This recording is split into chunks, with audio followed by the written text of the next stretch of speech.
பள்ளி மாணவனிடம் முகவரி கேட்பது போல் நடித்து மாணவனை கடத்த முயன்ற நபர்களால் பரபரப்பு.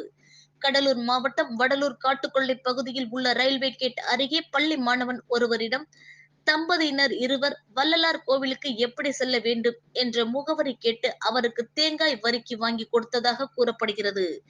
மேலும் தொடர்ந்து அம்மாணவனை பின்தொடர்ந்த அவர்கள் மீது பொதுமக்களுக்கு சந்தேகம் எழுந்துள்ளது.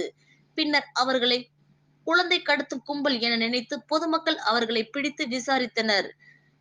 பின்னர் தகவல் அறிந்த சம்பவ இடத்திற்கு வந்த காவல்துறையினர் அவர்களிடம் விசாரணை மேற்கொண்டு வருகின்றனர்.